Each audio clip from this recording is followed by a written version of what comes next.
Oromoon dhugaawwan 15 kana karaa shaniin akkamiin ibsaa yookaan shanan kun dhugaawwan 15 kun tarmiilee yookaan gosoota shan maal of keessaa qabu laata ka jedhu waliin ilaallaa jechuudha.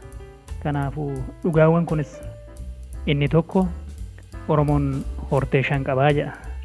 Isaanis shanan hortee Oromoo jedhamuun beekamu. Shanan hortee Oromoo kunis tokko tokkoon Maccaa fi Tuulama, Ituu fi Humbannaa, Raayyaa fi Asaboo, Sabboo fi Goonaa akkasumas Sikkoo fi Mandoo jedhamuudhaan beekamu jedha. Kanaafuu horteewwan yookaan hiddi Oromoo bu'uuraa shanan kanneen armaan gaditti ibsaman kanaa jechuudha. Horteen Oromoo 5 yookaan shanan hortee Oromoo jedhamuun beekamu. Lammaffaan Oromoon gadaa 5 qaba. Isaanis shanan gadaa Oromoo jedhamuun beekamu. Shanan gadaa Oromoo kunis gadaa Birmajii, gadaa Duuloo, gadaa Meelbaa, gadaa Michillee fi gadaa Roobalee jedhamuun beekamu. As keessatti gadaan gulantaa qaba. Gulantaan gadaa tokko gara gulantaa biraatti waggaa 8 yookaan tarmii 8 ibsamaa jechuudha. Kanaafuu namni tokko gulantaa gadaa 8 kana xumuruudhaaf waggaa meeqatti fudhata? Waggaa 40tti fudhata jechuudha. Kanaafuu ilma gara abbaatti gadaan kan darbu waggaa 40 yookaan 40 abbaa kee jedhamuun beekamaa jechuudha. Gadaan Oromoo 5 gadaa kana keessa ati gulantaa yookaan gadaa isa kam keessa jirta ka jedhu ofumaaf seenaarraa qorachuun yookaan maatiirraa baruun namoonni hin beekne kan beektan kan hin beekne barsiisuu qabduun isin jedha. Kanaaf hangama kun gadaa Duuloo keessatti nuuf arga. Inni sadaffaan Oromoon bokkuu 5 qabaa jedha. Isaanis shanan bokkuu Oromoo jedhamuun beekamu. Bokkuuwwan kunis bokkuu Biifaa, bokkuu Diikaa, bokkuu Horaa, bokkuu Kallachaa, bokkuu Roobaa jedhamuun beekamu. Bokkuuwwan Oromoo 5.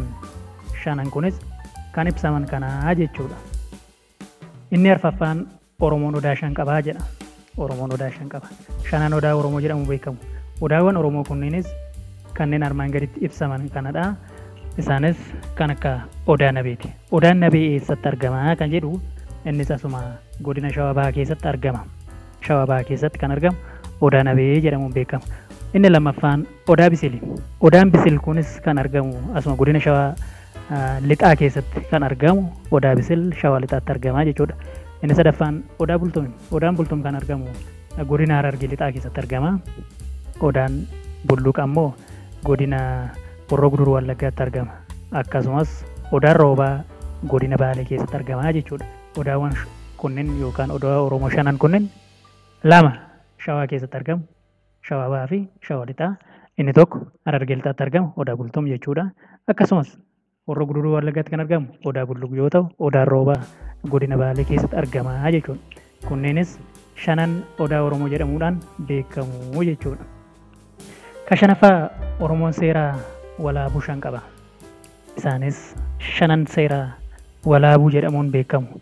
5 seera walaabuu kunis kanneen akka seera Tajoo, seera Faanoo, seera Innoo, seera Irroo fi seera Latoo jedhamu.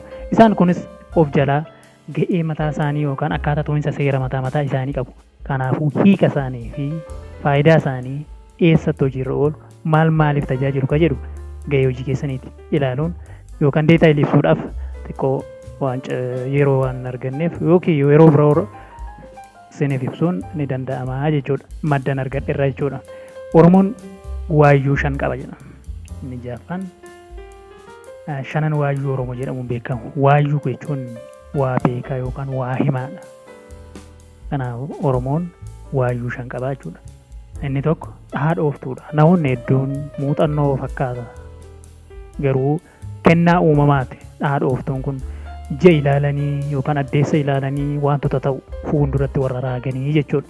Isaan haadha ooftuu jedhamuun beekamu. Waqtii adda addaa ilaalanii kan wanta fuulduratti ta'uuf deemu. Forecasting kan jedhamu san namoonni ibsan haadha ooftuu jedhamu. Eker dubbiftuudha. Eker dubbiftuun immoo namoota lubbuun darban deemanii maal ta'e akka boqote, maal akka isa mudate, isaan irraa maal akka ga'u wantoota boruuf ilaalamuu qaban nama lubbuun boqote kana deemanii eker dubbiftuu san irraa hubatu jechuudha. Inni sadaffaan huccuu jedhama. Inni arfaffaan maallima.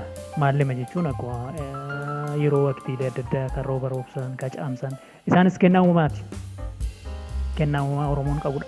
Akka saba kamiittuu haga ammaatti kan seenaan hin dubbanne kan rooba roobsuus yookaan caamsuus danda'u saba Oromoo keessa qofaa akka jiraatu seenaan ni dubbata. Kanaaf kennaan kunis kennaa addaa fi kennaa kunuunfamuu qabudha jechuudha. Maalleemni inni shanaffaan qaalluudha waa himaa raagaa jechuudha. Torbaffaan Oromoon seera gadaa 5 qaba. Isaanis 5 seera gadaa Oromoo jedhamuun beekamu. Kanan dura ibse yaadadhaa gadaa Oromooti. Inni kun immoo gadaan Oromoo immoo as deebi'ee ofumsaati seera mataa isaa yookaan seera 5 qaba. Isaanis seera safuu, seera asaasaa, seera dhoowwaa, seera basaqqeessaa fi seera gooroo jedhamu. Kanas hiika isaaniif ibsa isaanii bal'aa akka mata duree tokkotti kutaa itti aanutti qabadhee isiniif dhiyaadhaa jechuudha. Kanaafuu 5 seera gadaa Oromoo kanas isaan gurguddoo kana 5 jechuudha. Inni 8ffaan immoo manni Oromoo kutaa 5 qaba. Manumti Oromoo kutaa mataasaa yookaan kutaa of danda'e 5 qaba. Isaanis 5 kutaa mana Oromoo jedhamuudhaan beekamu. 5 kutaa mana Oromoo kunis gorduuba, gorroo duuba isa jedhamu sana, diinqa, gola bitaa fi gola mirgaati. Akkasumas bakka ibiddaa yookaan bakka itti nyaanni hojjetamu warreen akkana kun bakka ibiddaa jedhamuudhaan beekamu. Diinqa keessummaan diinqa galu ka jedhee beellisaa galaana garumsaa diinqas ka jedhamudha. Gorduuba ka jedhamu immoo garuma gorroo duubaatiin kutaa manaa ta'ee kan ijaaramudha.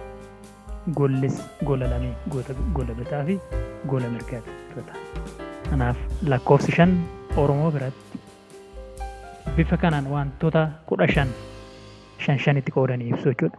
Kutaa lammaffaa keessatti immoo 9 haga 15 yookaan 5 7 hafan qabadhee isiniif dhiyaadhaa jechuudha.